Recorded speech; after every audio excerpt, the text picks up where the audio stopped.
Երեք մենք կարելի ասել ունեցանք մի իրավիճակ, որը Հայաստանի Հանրապետությունում ես երբևէ չէի տեսել։ Այսինքն իրավիճակ, երբ այլևս կենտրոնական ընտրական հանձնաժողովը արձանագրում է, որ падգամավորի թեկնածուն այլևս ունի падգամավորի կարգավիճակ եւ դրա պայմաններում անկախ այդ հանգամանքից իրականացնում է քրեական հետապնդում հարուցելու համաձայնություն տալու միջնորդության քննություն։ Մենք նման դեպք նախկինում չենք ունեցել։ Մի հետաքրքիր հանգամանք բացահայտեմ ձեզ 2021 թվականի հուլիս ամսին Հայաստանի Հանրապետության դատախազության կողմից, երբ արդեն Սահմանադրական դատարանի որոշումը հրապարակվել էր, ներկայացվել էր միջնորդություն քրեական հետապնդում հարուցելու համաձայնություն ստանալու, ինչպես նաև անձի ազատության սահմանափակման վերաբերյալ, խոսքը վերաբերում էր այդ ժամանակ այլևս կրկին ոչ թե падգամավորի թեկնածու, այլ փաստացի падգամավորի կարգավիճակը ունեցող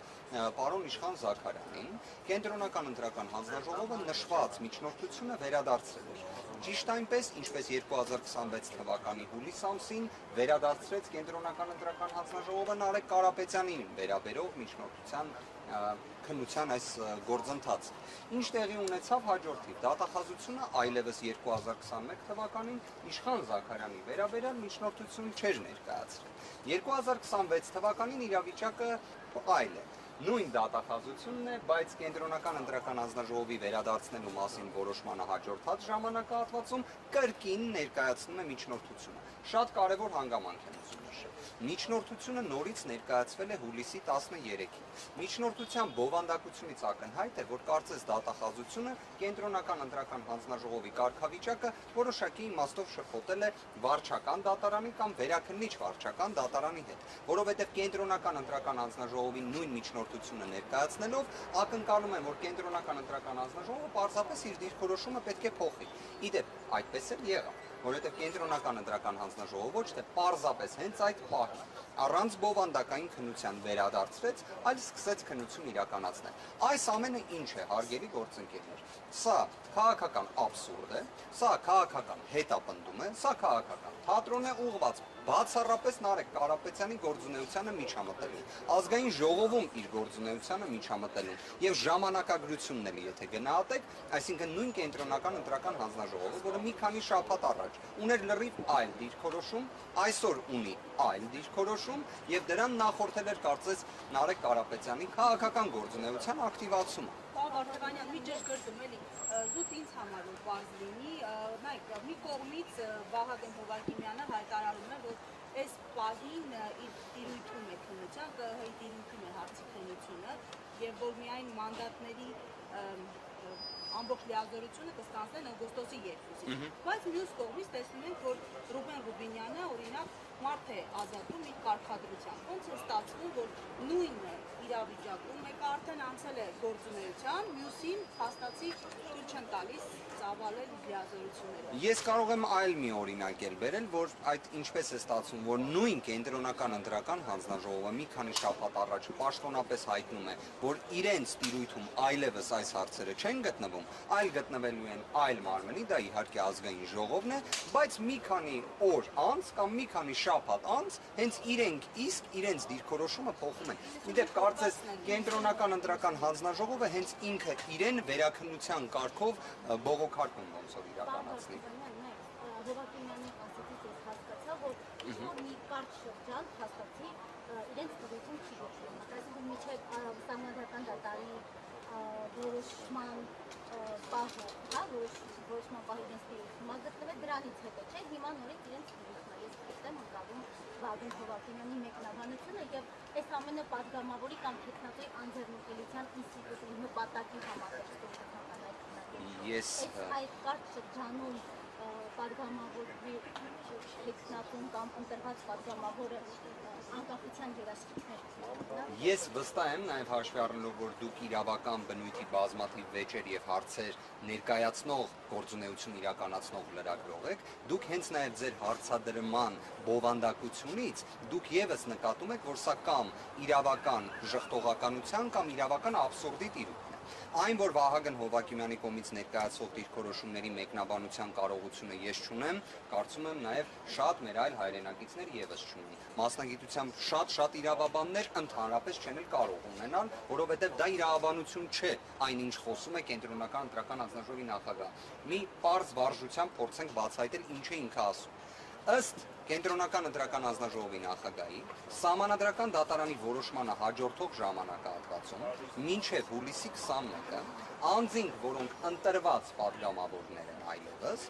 չէ՞ որ արդեն ԿԸՀ մանդատի պաշտպան կարգ է սահմանում, քանակ է հրապարակում, չէ՞ մանդատների, այդ ընթացքում անձինք ոչ մի անձեռնմխելիության օժտվածություն չեն ունենում։ Ոչ մի։ Այսինքն անձը, որը մինչև այդ որոշումը պարզապես պատգամավորի թեկնածու էր եւ օրինակ որևէ հնարավորություն չուներ ազգային ժողովում ներկայացված լինելու, պետք է այդ հաջորդող ժամանակահատվածում չունենա պաշտպանություն, ինչպես հաղթահարած այդ շեմը ուժերի ներկայացուցիչները։ Այսինքն մի երկու շաբաթ մարդը, որը արդեն գիտեն բոլորը, որ կարող է դառնալ պատգամավոր, բացառությամբ եթե ինքնաբացարկի դիմում ներկայացնի, որևէ պաշտպանություն պետքա չունենա։ Հետո մեկ է, հետո այո, իրենց տրամաբանությունը դա ստա, ոչ թե կարող էին, ասում էին մենք ընդհանրապես էլ առնչություն չունեին գործընթացի հետ։ Այսինքն աբսուրդից դեպի աբսուրդ են գնում։ Իրենք ասում են, որ իրավասություն չեն ունել։ Եթե այն ժամանակ չունեին, հիմա էլ չունեն։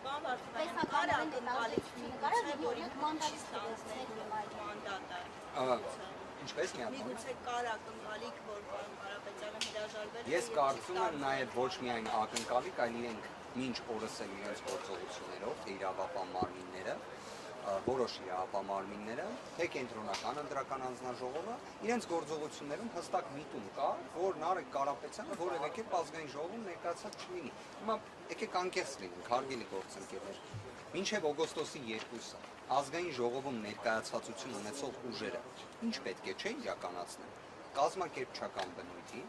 խմբակցության կազմավորման բնույթի աշխատանքներ եւ նախապատրաստական աշխատանքներ։ Ի վերջո, դա իրենից ենթադրում է կոնկրետ ազգային ժողովի առաջին նստաշրջանի նիստերի իրականացում։ Հիմա իրենք ինչ են ասում, ոնց են փորձում մեկնաբանել։ Ասում են, գիտեք, այդ մինչև օգոստոսի 2-ը եկեք մարդկանց տանենք կալանավորենք, բայց օգոստոսի 2-ին պետք է դուրս։ Հենց այս աբսուրդը բացառելու համար Սահմանադրական դատարանը դեռևս 2021 թվականի դեկտեմբեր ամսին 16-19 որոշմամբ ուղիղ արձանագրել էր, որ այն անձը, ով պատգամավորի կարգավիճակ է ստանում, չի կարող լինել ազատած զրկման պայմաններում։ Իր ազատությունը չի կարող սահմանափակվել։ Մեկ բացառություն կա ազգային ժողովի համաձայնությամբ, ինչպես այդ գործընթացը քանիցս տեսել եք։ Հիմա կենտրոնական ընտրական հանձնաժողովը դատախազությունը ըստ եմ հետագայում մի քանի ժամ անց քննչական մարմինը պետք է փորձեն սահմանադրական դատարանի որոշումը խախտելուն ուղղված գործողություն կատարել։ Բայց կանխավարկածը որն է, չէ՞, օրինակ, կենտրոնական ընտրական հանձնաժողովը անկախ սահմանադրական մարմին է, որը պետք է երևի կաշկանդված լինի ոչ թե դատախազության ցանկություններով, այլ սահմանադրական դատարանի որոշմամբ, բայց իրավիճակը այլ է։ Մինչև օգոստոսի 2-ը օրինակ հիմա անձեռնություն։ Ես կարող եմ հստակ ասել, որ իրենց պատկերացումը շատերի իրավապահ մարմինների ներկայացուցիչների մասին է խոսքը, որ պատգամավորի կարգավիճակը եւ պատգամավորի կողմից լիազորությունների ստանձնումը դրանք նույնական են։ Հետևաբար, սահմանադրական դատարանի որոշման ուժով օգոստոսի 2-ին անձը չի կարող լինել անազատության մեջ, ելնելով նրանց, որ պատգամավոր է եւ լիազորություն է ստանձնել։ Սահմանադրական դատարանը, որը պետք է լինի հենց այն մարմինը, որ այս հարցերին պատասխանող է, օգտագործել է ոչ թե լիազորությունների ստանձնում, այլ պատգամավորի կարգավիճակ եզրույթը։ Սա ինչ է նշանակում, որ այստեղ այնինչ կատարվում է երեկվանից Նարեկ Կարապետյանի նկատմամբ, Դավիթ Ղազինյանի նկատմամբ, Հայկ Սուքիասյանի նկատմամբ, դրանք բոլորը իրավաբանությունից դուրս են, դրանք բոլորը իրավունքից դուրս են, օրենքից դուրս են, ողջ համատությունից դուրս են, բայց ավարտ ունենալու վստահ։ Արդյոք նպատակը առանցքային վստահեցնում է, որ ինքը կազմակերպել է Հայաստանի ամենաազատ եւ անկախ ընտրությունները։ Հնարավորություն, որ ունենաք մի հատ իրեն առաջարկեք, թող բոլոր դեպքերում սահմանադրական դատարանի որոշումը կարդա։ Որտեղ այնտեղ սահմանադրական դատանի որոշումը լրիվ ուրիշ բաներ ասում, իդեպ նաև հենց կենտրոնական ընտրական հանձնաժողովին էլ խիստ քննադատում է։ Երևի այդ մասը չի տեսել, եւ մեկ էլ երևի թե վարչական դատարանի դատական ակտներ թող կարդան, անկախ նրանից որ սահմանադրական դատարանը չունեցավ այդ կարողությունը այդ հարցին դիրքորոշում նույնիսկ հայտնելու, ըստ որի Հայաստանի Հանրապետությունում կոնկրետ ընտրատեղամասում պետք է իրականացվեր վերաքվեարկություն, ելնելով այն հանգամանքից, որ Բարգավաճ Հայաստան կուսակցությանը վերաբերող այն իրադարձությունները, որոնք տեղի են ունեցել, էական ազդեցություն են ունեցել ընտրությունների վերջնական արդյունքների վրա։ Հետևաբար եկեք իսկապես կենտրոնական դրական հանձնաժողովին առաջարկեք կարդալ սահմանադրական դատանի եւ վարչական դատանի դատական ակտները։ Պարոն Վարդևանյան, հիմա դուք 21-ի օրինակով եք ներկայացնում դատախազության եւ հեգոստությունները։ Ըստ էության երեք Վահագն Հովակիմյանը օրենսգրքին էր ընտրական հոկոմանում 90-րդ հոդվածի, որ ընտրված պատգամավորի հետ կապված գործողությունները իրենց տիրույթում են։ Այստեղ այս օրենքի այս կարգավորման ու սահմանադրական դատարանի 21-ի դեկտեմբերի որոշման միջև ինչ հակասություն կա, թե այսինքն այս իրավիճակում այդ դեպքում ԿՀ-ն ինչ պետք է անի, պետք է մերժել այս միջնորդության քննությունը։ Այս ձեր հարցին պատասխանը տվել է հենց ինքը կենտրոնական ընտրական հանձնաժողովը այն նիստի ընթացքում, որից որևէ մեկին ձեզանից չէին հրավիրել, մեզ էլ չէին հրավիրել։ Պատկերացրեք, այսինքն քննարկում էր Նարեկ Կարապետյանին վերաբերող միջնորդություն եւ մեր այլ գործընկերների, որը կենտրոնական ընտրական հանձնաժողովը միատոն ձայնով հանգիստ հայտնում էր, որ դրանք բոլորը վերադարձվում են։ Հիմա նույն կենտրոնական ընտրական հանձնաժողովի մոտ ինչ փոխվեց, ինչ եղավ։ Հասկանում եք, որովհետեւ ես բացարձակապես, այսինքն իրավունքի ողջամտության սահման բացարձակ։ Ես իդեպ այս հանգամանքը եկեք բացահայտեմ։ Դատախազության միջնորդությունը, որը քննարկվում է 3 եւ այսօր էլ կշարունակվի, նույնն է ինչ եղել է մի քանի շաբաթ առաջ։ Հիմա կներեք, մի քանի շաբաթ առաջ փոքրիկ այս իրավական ողջամտություն, հա, փորձենք բացահայտել։ Ուրեմն դատախազությունը հուլիս ամսից ասում է, որ շատ կարևոր է, որ Նարեկ Կարապետյանի նկատմամբ հետապնդում, հա, իրացել։ Հաստատվում է այսքան շաբաթ հետո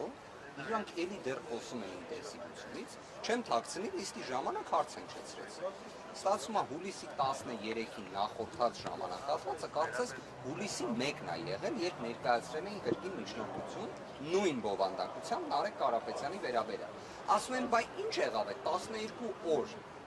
Այդ չէր քանդվում երկիրը, գործը, քրեական վարույթը եւ այլն։ Հիմա էլ էլի երիկ չի, հուլիսի 13-ից հետո էլ եւս այսքան օր է անցել։ Բայց իրենք նույն տոնայնությամբ խոսում են ինտենսիվության մասին, քրեական վարույթի